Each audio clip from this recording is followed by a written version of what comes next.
civilian casualties never before reported anywhere. That's a very serious role. There's nothing to be gained by his continued incarceration, and we want him brought home to Australia. An agreement that's about peace and security in our region, but also about prosperity. Averting illegitimate authority. The question is whether the authority is legitimate or whether it is illegitimate. Ultimately, it took a blend of diplomacy, politics, and legal maneuvers for Julian Assange to board a private jet at London's Stansted Airport on Monday, headed for Australia and, finally, freedom. The agreement securing his release came after months of negotiations, navigating through 7 years of self-imposed seclusion and 5 more years of enforced detention. Despite its long journey, the deal remained uncertain until the very end. In a surprising twist, the Crown Prosecution Service revealed that they first caught wind of a possible plea deal back in March. Since then, they've been helping the United States figure out how to release Julian Assange and get him in front of a U.S. federal judge, all while respecting Assange's wishes and those of the U.S. government. But the story of how this deal came about, after years of deadlock, likely started with Australia's new government taking charge in May 2022. Anthony Albanese, the new Labour Prime Minister, wasn't a fan of everything Assange had done, but he decided enough was enough and quietly made it a priority to bring Assange home. "You don't always need a megaphone for foreign affairs," he quipped. Albanese found support across party lines in Australia's parliament. In September, a group of MPs even flew to Washington to directly lobby U.S. Congress. Then, during a visit to the White House in October, Albanese himself raised the issue with President Joe Biden.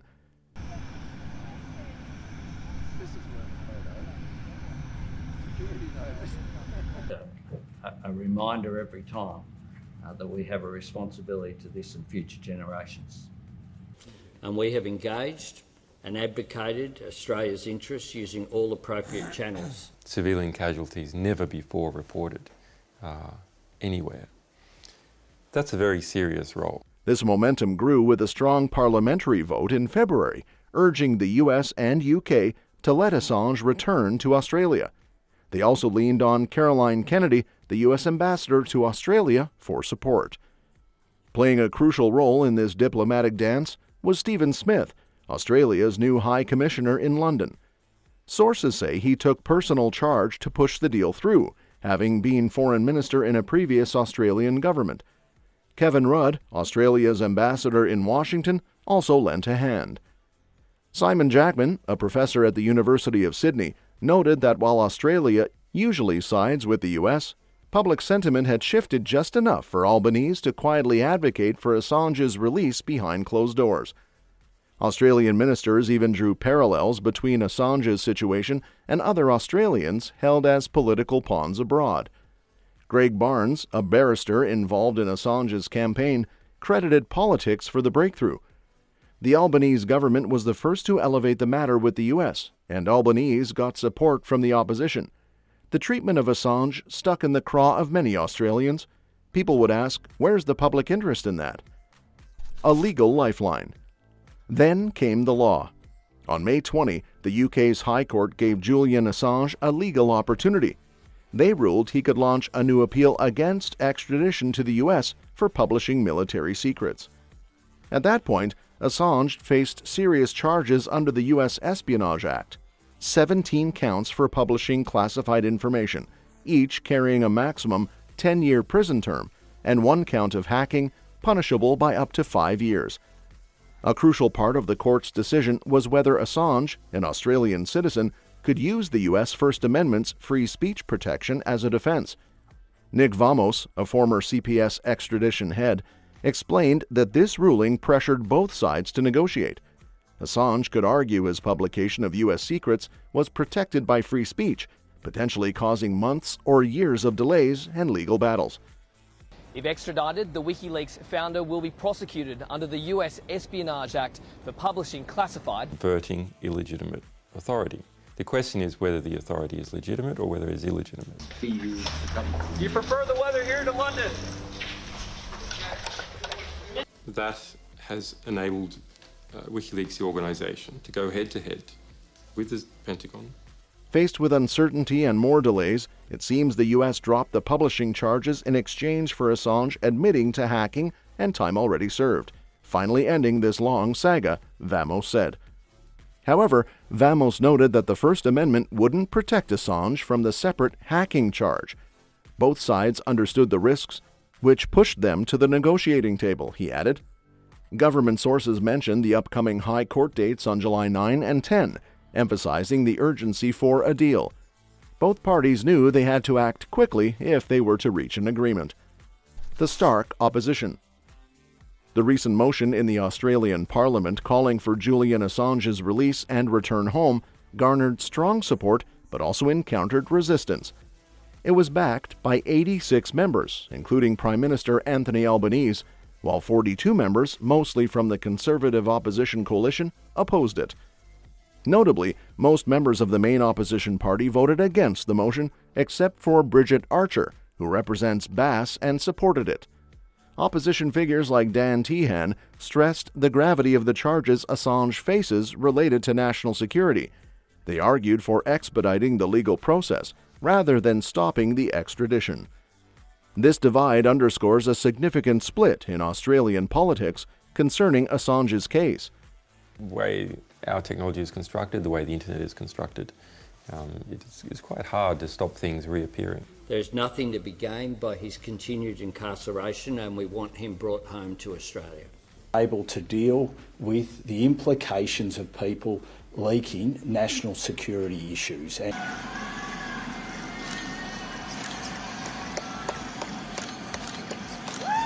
Concerns focus largely on the impact of his actions on national security and the potential precedents for press freedom and journalist treatment.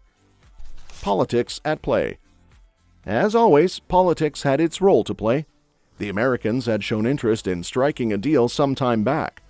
Last August, Ambassador Kennedy publicly hinted that a plea deal could resolve the deadlock, a suggestion later taken up by Assange's legal team.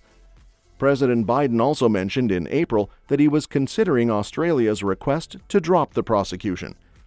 U.S. diplomats were keen on maintaining relations with Australia, especially after the AUKUS defense and security partnership was agreed upon with the UK.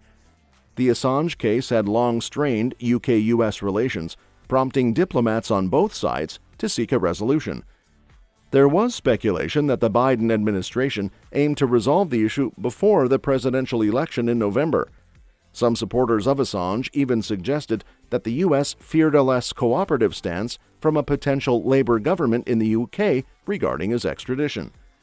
The White House clarified on Tuesday that it had no involvement in the specifics of a plea deal. That fell under the jurisdiction of the Department of Justice. An agreement that's about peace and security in our region, but also about prosperity. There's a portion of the population that will believe in them and may carry them out. I started to see the structure of these organizations. In the end, after years of legal battles and diplomatic tensions, it appeared that all parties reached a point where they desired a resolution and were willing to make compromises to achieve it. What's next for Assange, you may wonder? Well, Julian plans to swim in the ocean every day. He plans to sleep in a real bed. He plans to taste real food, and he plans to enjoy his freedom. His wife Stella told reporters Thursday at a news conference that Assange did not attend. Her husband and the father of her 2 children would continue to defend human rights and speak out against injustice, she said. He can choose how he does that because he's a free man. Assange himself has given no clues yet. He plans to sleep in a real bed. He plans to taste real food. To address threats to the stability in the region, the economic stability as well. What's next for WikiLeaks? The future of WikiLeaks, the platform Julian Assange founded in 2006 to expose corruption and reveal secret government operations, is uncertain. Supporters hail Assange as a champion of transparency, while critics, especially in national security circles, accuse him of endangering lives and straying from journalistic norms. The website is still accessible online, but Assange mentioned to The Nation in 2023 that it had stopped publishing due to his imprisonment. Well, they haven't made their allegations. That's incorrect. Or made claims? Yeah. positions were put in some danger because of their public disclosure. It also chilled the ability of American personnel. State surveillance and financial restrictions imposed on WikiLeaks had also discouraged whistleblowers. As part of his plea deal with the U.S., Assange agreed to destroy any unpublished U.S. documents. Will he go back to WikiLeaks? And if he does, will he do it differently? I don't know, said Wilkie, the lawmaker. Possible pardon and running for office? One thing Assange is clear about is his hope for a pardon from a current or future U.S. president for the charge he admitted to in his deal.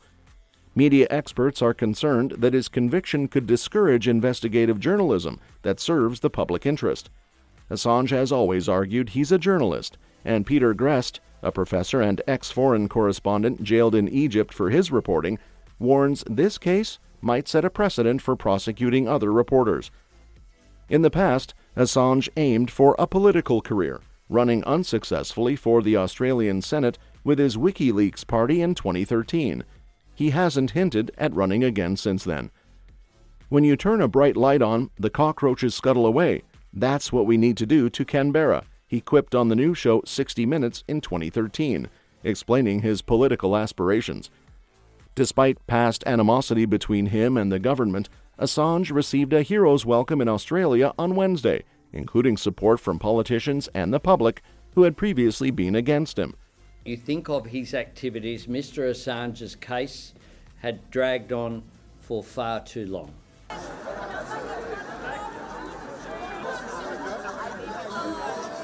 Only one decision! More extradition!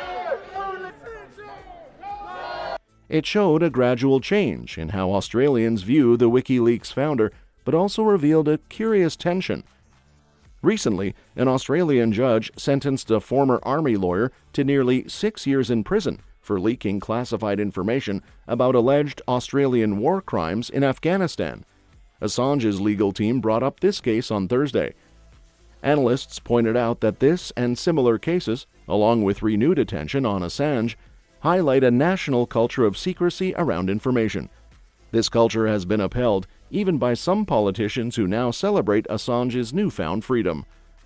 Even when Assange did address the idea of what he may do next, in a 2018 interview, which also, by the way, is credited as his last public appearance before he was jailed, he was typically enigmatic. "I don't know," he said. "No, I mean I do know, but I don't know what I should answer in response to that question." Surely time will tell where the future takes Assange and WikiLeaks, and we'll be here to cover it all for you, so remember to stay tuned.